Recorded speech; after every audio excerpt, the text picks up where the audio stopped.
बात करेंगे फॉरगिवनेस पे।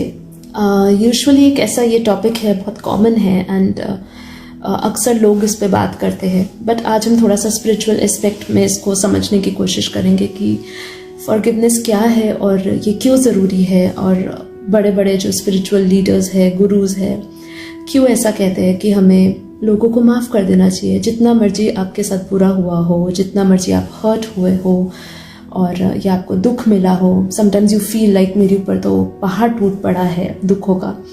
इतना आप किसी के एक्ट से कोई ऐसी इवेंट हो जाती है जिससे आप बहुत ज़्यादा दुखी हो जाते। तो जब ऐसी कुछ आपके जीवन में कोई भी ऐसी इवेंट आती है और आप सामने वाले को फॉरगिव नहीं कर पाते, तो उसके लिए हमें क्या करना चाहिए और हमें क्या चीज़ अपनानी चाहिए जिसके कारण हम इजीली उसको, वो इमोशंस को, वो फीलिंग्स को लेट को कर दे, रिलीज कर दे अपने अंदर से।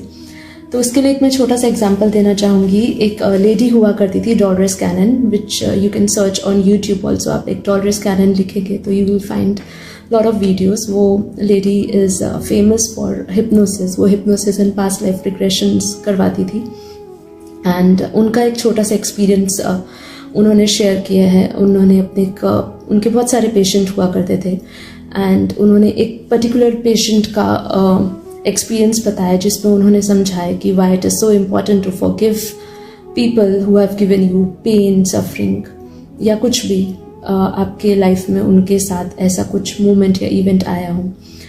तो उन्होंने बताया कि उनका एक पेशेंट था जो कैंसर था जिनको, एंड वो जब उनके पास आए थे तो वो बहुत सारे डॉक्टर्स के पास ऑलरेडी अपना इलाज करा चुके थे एंड लेकिन वो कभी भी प्रॉपर पूरी तरह क्योर नहीं हुए। उनका कहना था कि जब भी उनके जो पेशेंट थे, उनका कहना था कि वो जब भी किसी डॉक्टर के पास जाते थे, जब भी उनको क्योर किया जाता था एक पर्टिकुलर ऑर्गन से कैंसर रिमूव करने के लिए, जो वो प्रोसेस या उनका होता था, इलाज चलता था, वो एक ऑर्गन से दूसरे ऑर्गन पे चला जाता था, एक क्योर हो जाता था, दूसरे ऑर्गन पे वो वापस अफेक्ट कर जाता था।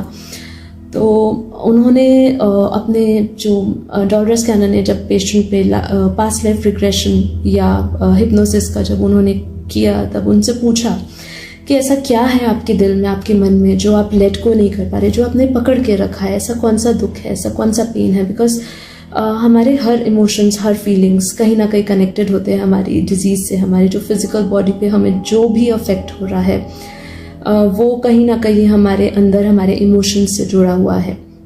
तो वही बात उन्होंने कहा कि ऐसा कौन सी चीज़ है जो आपको तंग कर रही है। तो उन्होंने कहा कि मुझे, मेरी जो वाइफ है, मुझे उस पर बहुत गुस्सा है, मुझे बहुत एंगर है। तो उसने कहा कि क्यों, मतलब है, कहते उन्होंने मेरे साथ लाइफ में ऐसा किया, वैसा किया। उन्होंने अपना पेशेंट ने अपना बताया होगा कि उन्होंने क्या ऐसा लाइफ में उनके साथ हुआ जो वो अपनी वाइफ को माफ़ नहीं कर पा रहे, और जब भी उसके बारे में सोचते हैं या उसके बारे में बताते हैं तो वो एक एंगर वाली फीलिंग से बात करते हैं। तो उन्होंने कहा कि उसको माफ़ कर दो, अब ये लेट को कर दो, अगर आपने ठीक होना है तो you have to release this emotion. तो उसने कहा नहीं, मैं ये नहीं कर सकता, मेरे लिए पॉसिबल नहीं है, अगर मैं करूँगा तो वो जीत जाएगी।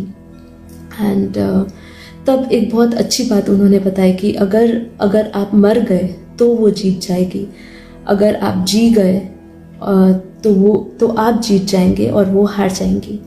तो उनका कहने का मतलब ये था कि आपने जो इमोशंस अपने अंदर इतने टाइम से होल्ड करके रखे हैं एंगर के, वही आपका डिजीज़ बन के बैठा है, वही आपका कैंसर बन के बैठा है।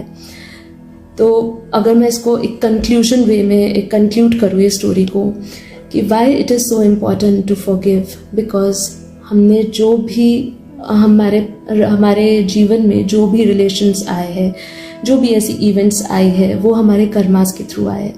अगर हम ये समझ जाते हैं कि हमारे कर्मास जो है वो कनेक्टेड है किसी दूसरी सोल के साथ या इवेंट के साथ, और जो हमारे साथ हुआ है वो अगर हम होल्ड ऑन करके रखेंगे तो हम कहीं ना कहीं उस पर्सन के साथ हमेशा कनेक्टेड रहेंगे, हमेशा कर्म कनेक्शन में, कर्म बंधन में जुड़े रहेंगे। अगर हम फॉरगिव करना सीखेंगे तो हम अपने कर्मास उस पर्टिकुलरली आत्मा से, पर्टिकुलरली इवेंट से, मूवमेंट से मुक्त हो जाएंगे। तो अगर हमें वो अपने कर्मास को आगे कैरी फॉरवर्ड नहीं करना, आगे की लाइफ में नहीं फॉरवर्ड करना, तो इट इज़ वेरी इंपॉर्टेंट कि हम इस लाइफ में जीते जी उसको फॉरगिव कर दे उस पर्सन को, उस इवेंट को। बिकॉज अगर हम फॉरगिव नहीं करेंगे तो वो हमारे अंदर ही रहेंगे, वो फीलिंग्स हमारे अंदर ही रहेंगी और हमारे कार्मिक कनेक्शंस उनके साथ हमेशा जुड़े रहेंगे। तो अगर आपको अपने कार्मिक कनेक्शंस ख़त्म करने हैं वो आत्मा के साथ या वो इवेंट के साथ या किसी भी चीज़ के साथ, तो हमें उसको होल्ड ऑन नहीं करना, हमें उसको रिलीज़ करना है, वो एनर्जी, वो इमोशंस को रिलीज़ करना है। और जैसे ही हम वो एनर्जी और इमोशन को रिलीज़ कर देंगे, हम एक्चुअली अपने आप को उस इमोशन से फ्री कर लेंगे और हम उस कर्म से भी फ्री हो जाएंगे। वो कर्म हमें आगे आने वाले समय में, आगे आने वाले जीवन में या आगे आने वाली लाइफ में कभी भी वो परेशान नहीं करेगा। So it is very important to forgive. It takes effort, it takes time, but you can forgive because you understand your karmas, you understand that this was bound to happen, and if you want to release from that negative emotions and energy, you should forgive. अगर आप forgive करोगे तो आप किसी और का भला नहीं कर रहे, अपना ही भला कर रहे। परम शांति।